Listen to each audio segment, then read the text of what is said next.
Hey, hey, hey, creative people of Facebook. Hi, Carrie Schaefer here again, also known as Carrie Ann King. In case you don't know me, I write books under both, and as Carrie Schaefer, I am what I like to call a writer mindset coach. And what that means is I help writers learn to ditch their doubts, dance with their demons, and delve into the delight of creative discovery so you can get your words out of your head and onto the page where they belong. And hopefully out into the world for people to see and read, because that's really the whole point of the thing. Although sometimes it's just fun to write for ourselves and can be really healing as well. Hi, Ruth. Hi. Nice to see you here today. Thanks for coming by. If anybody else is out there, go ahead and just say hi. Let me know you're there. Hi, Marcella. Tell me what your beverage of the moment is, if you have one. I'm actually, honestly, if you know me, you know I'm a coffee snob, and it's usually coffee. The Viking and I went out for breakfast, and I indulged, and I was like, there was a little too much fat in that for me. So this is actually tea this time, which is nicer on the tummy, but this is an awesome mug that I just keep on my desk. Hey, Patty, thanks for being here, you guys. Tell me what you are drinking or not drinking. Hopefully, well, it could be alcohol this time of the day, especially at some points in the book for some of you guys. I know how that goes for sure. So anyway, moving right along. You don't want to hear all about my breakfast, probably. Marcella says I get one guess. I'm going to guess tea for you, because I know you. Am I right? So moving on. Yesterday I showed you the really freaky kind of card that I drew from my self-care deck. This morning came out as something much nicer and not like a dead woman buried in the leaves. So I'm happier about this one. It's opportunity. And I am now waiting for opportunity to knock, which often sometimes is just a tiny little thing to pay attention to and take action on. It says, release your ties to the past. When you let go of the old, you make room for the new. So that's my fun place for today. So yesterday we talked about the 5 elements for the quest of the legendary writer. And I'm just going to pull up the picture from yesterday. So what we ended up talking about yesterday was accountability and the magic there is in really just declaring what it is that you plan to do and then telling some other people so they can help you be accountable. There are also some pitfalls for that. And if you want to watch yesterday's live that I did, there's a whole bunch more information of things that we talked about. Today, we're going to move on to the next step, which is this one right here, motivation.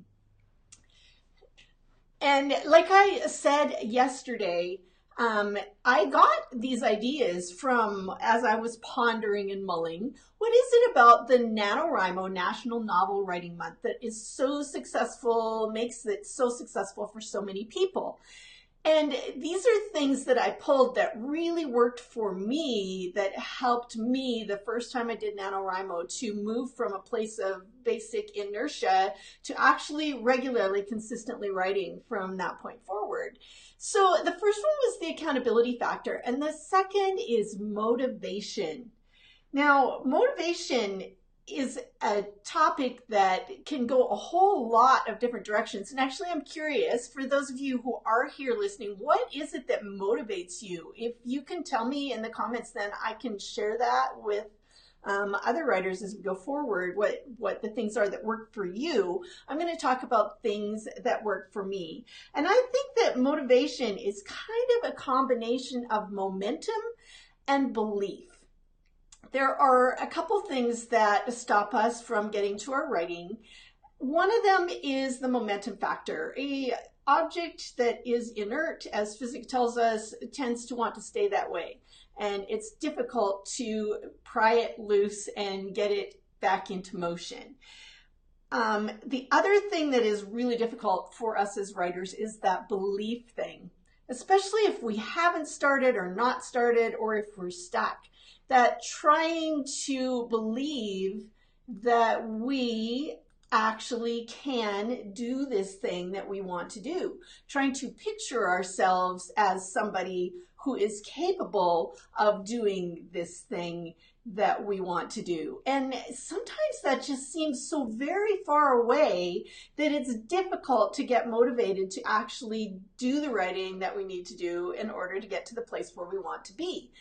So changing our mindset and the way that we think so that we can get from stuck over here to over here where we want to be is extremely helpful.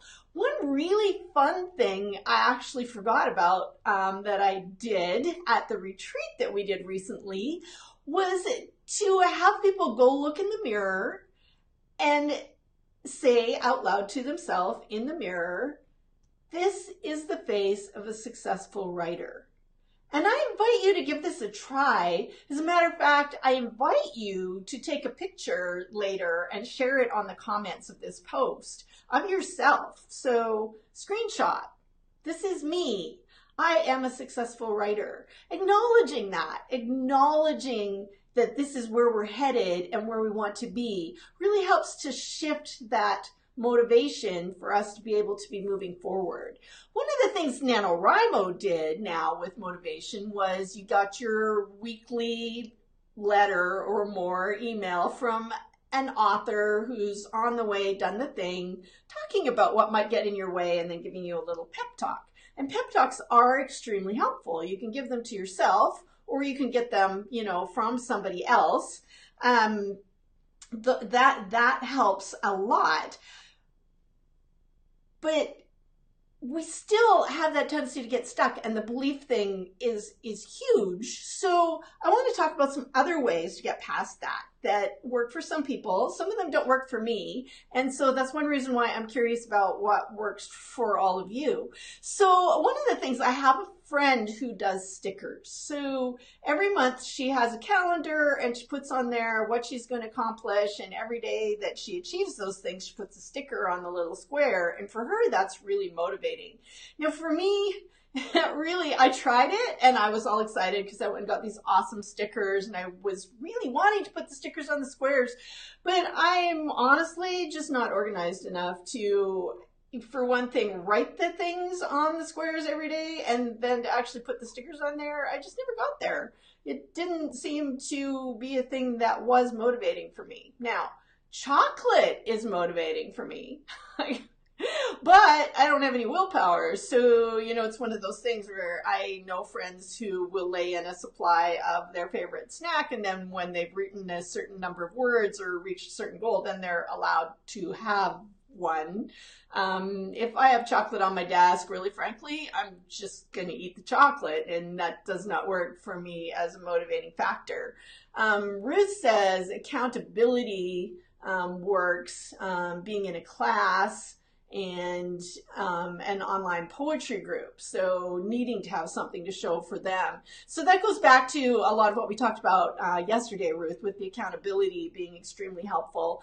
And accountability and motivation, they are very related to each other, but they're just a little bit different. So I wanted to talk about that today. What really works best is intrinsic motivation. So that's motivation that comes from yourself. So I motivate me, and you motivate you, and then we're not relying on anyone else outside for motivation, although it's always helpful to have a group and definitely to have that accountability. So what really helps is doing things that trigger positive, happy endorphin, happy hormones in your brain. And there are a number of different ways to do that. One of them is success. So this comes back to setting a tiny little goal that you know you can reach. So if you are aiming for the end of a novel, say that's, 100,000 words away, that's a really, really far away goal. And to keep working after that day after day after day, and some days you feel like maybe you're getting farther away rather than closer, doesn't help with motivation. Sure, willpower will get you there, but sometimes that suffers in the it's hard to keep the willpower going during the hard parts of the novel. But if you're aiming for a really small, doable goal, so during your day, maybe you have different chunks of time. For some of us who are writing a lot, it might be, I'm just going to do, a couple hundred words, and then, yay, I've met that segment. That's awesome. I get to reward myself. Maybe I have chocolate. Maybe I just let myself feel really good that I accomplished that.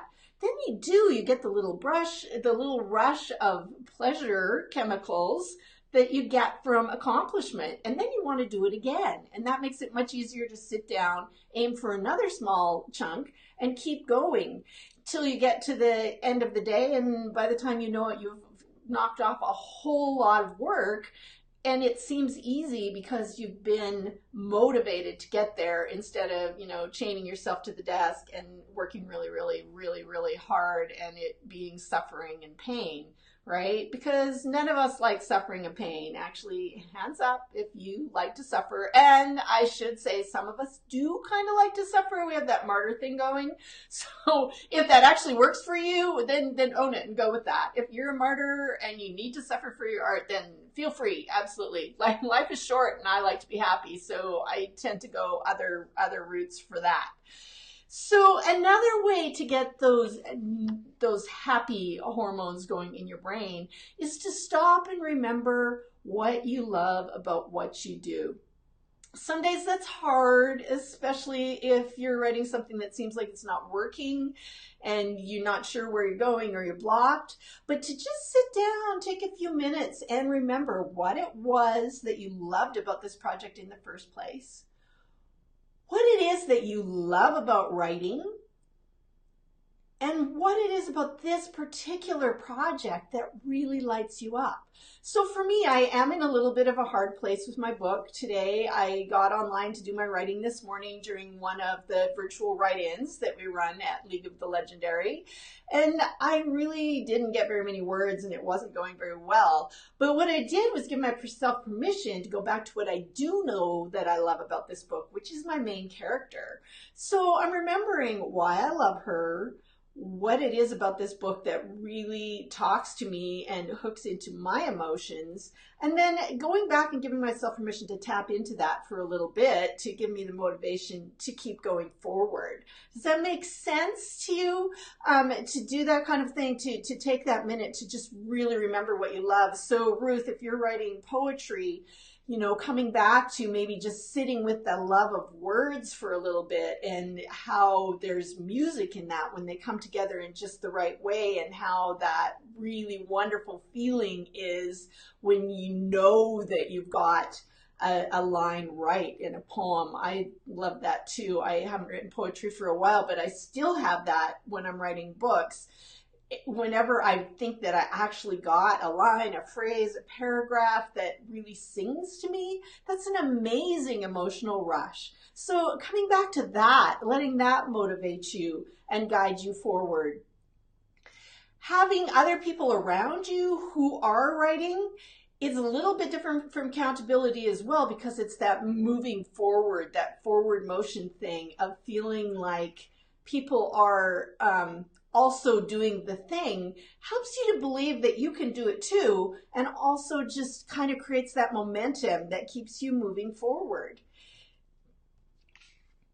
So having the right people in the right place helping you do the thing is one of those things that really does tend to work. Now, having fun is another thing that I think is really amazing. And so I've kind of fallen into this a lot more lately, but having fun with the process of believing that you can write the book, that you are a successful writer. So things like, for example, I'm going to tell you a little story. My Viking and I, we just have this fun little thing between us where he talks about the helicopter book. So he was reading Patricia Cornwell novels, and I don't know if you know, but on the back of some of the Patricia Cornwell novels, there's a picture of her with one of her helicopters. She has multiple helicopters. She's had a very successful writing career and has been able to have the money to do that, and which she chose to spend it on. So my Viking one day said, Wouldn't it be amazing the day that we can sit down across each other from the table and say, hey, do you want to buy a helicopter? Not that we necessarily need a helicopter or will buy a helicopter, but that we could if we chose to. So that right there is motivating for me because it's fun and it's a success thing. So as a reminder of that, I have him in my address book right now as Helicopter Baby. So every time he calls me, I get a notification, Helicopter Baby calling. And that just makes me laugh and it makes me feel encouraged, and then I just keep on writing. I also, if I'm starting a new book, I will usually put a title page and I'll add something underneath it that I totally have never achieved but I think would be awesome, like author of the runaway best-selling novel Everything You Are, which is my one coming up. That's motivating. It gives me the rush of feeling, how is it going to feel when this thing happens for me? And then that also helps to keep the words moving and keep me getting to the page every day. So I still would love to hear from some of you about what works for you, what's been helpful for you for motivation, and whether any of these things are helpful or work for you. So that is actually it today for the motivation piece of this little chat. Tomorrow I'm going to be talking about the next stage or element of the legendary journey, in same time, same place, same amount of time, about 15 minutes. I would love to see you there. Thanks for stopping by today. Have a great day and happy writing.